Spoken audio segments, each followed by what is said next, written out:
We investigated this issue in 2018 when we discovered that a handful of state troopers caught up in the overtime fraud scandal received payouts for unused vacation and sick time when they abruptly retired.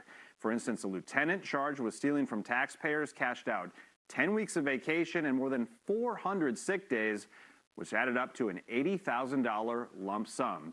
David Wilson has since pleaded guilty in the overtime abuse case, which cost his six-figure pension. In Massachusetts, if you're convicted of a crime related to your public job, you risk losing your retirement benefit. But these payouts for accrued vacation and sick time, JC, are a different story. Okay, then Ryan, are there efforts to change how this works? We've seen it a number of times over the years. They've all been unsuccessful. Healy's predecessor, for instance, Charlie Baker, proposed capping the number of sick hours that state employees could stockpile.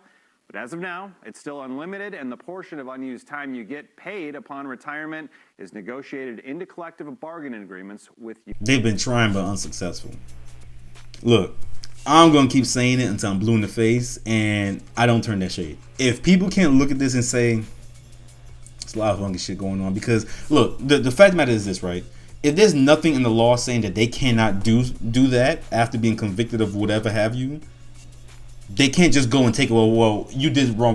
That's not how that works. It has to be done through a lawful way, because if we just start letting people do whatever they want to do based off of the fact that you did wrong and or right, we're not going to like where we end up. So it may be unfair, it may be foul, and they should find a way to put a stop to it.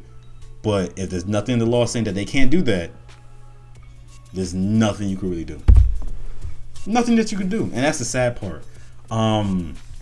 But yeah, that's just wild. And you know what? The crazy thing is that they're saying it's a mistake, but at the same time, there's nothing really stopping him from getting that cash out. So was it a mistake, or you're just trying to cover your tracks and say, oh, well, no, it was a mistake. No, you meant to do it. You know what I'm saying? And that's okay. Just be honest about that shit, you know? And I think the people in Massachusetts should be taking a really hard look into what goes on when it comes to all of that shit.